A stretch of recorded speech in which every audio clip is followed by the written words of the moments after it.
대표적인 깜깜이 선거로 꼽히는 교육감 선거는 대선으로 인해 더욱 안개 속인데요.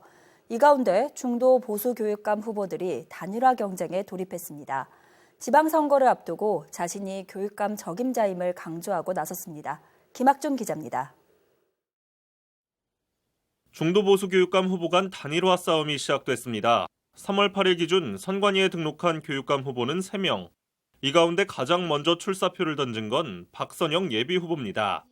박선영 후보는 조희연 서울시 교육감의 정책과 행보를 강도 높게 비판하며 위기에 빠진 교육 문제를 해결할 수 있는 건 자신이라고 주장했습니다. 이어 국회의원 경력과 중도 보수 교육감 후보 가운데 유일한 워킹맘임을 강조했습니다. 서울시 의회하고도 타협을 해야 되고 국회에서 법을 바꾸려면 또 국회로 가야 되고요. 이런 것들이 다양한 경력이 있어야 되고 협상력과 투쟁력도 있어야 된다. 왜 결혼을 안 하는지, 왜 아이를 안 낳으려는지, 아이를 낳고 나면 얼마나 피눈물이 나는지 그거를 제가 직접 겪었잖아요. 그래서 그것을 들어서 하는 사람과 직접 체화해서 겪은 사람.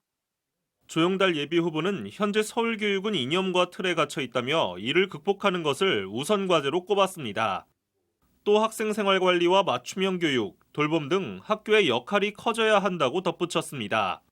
이제 교육은 단순한 에듀케이션이 아니라 에듀케어가 되어야 합니다. 종합 돌봄 교육의 콤플렉스다, 센터다. 이렇게 되어야 한다고 생각합니다. 학교의 책임에 대한 것도 안심할 수 있도록 보장, 보험을 든든지 해서 해야 할 것이고 또 돌봄과 학교교육 체제도 다양화해야 할 것이고 돌봄의 기능과 교육 프로그램이 같이 이루어지는 그러한 상태로 진행되어야 할 것이라고 생각합니다.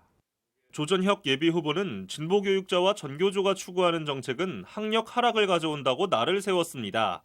이로 인해 학생 간 교육 격차가 심각한 상황이라며 교육혁신 의지를 드러냈습니다. 개별적인 교육을 제공을 해야 된다고 생각을 합니다.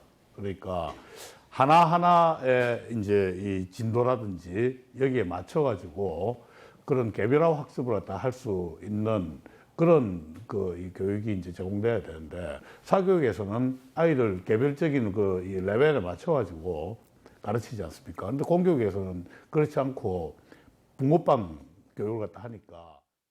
이대영 전 서울시 부교육감과 최명복 전 서울시 의원도 출마 의사를 굳혔지만 후보 등록은 하지 않았습니다. 한편 이들은 단일화 협약에 공식적으로 합의하며 교육 교체에 같은 뜻을 밝혔습니다.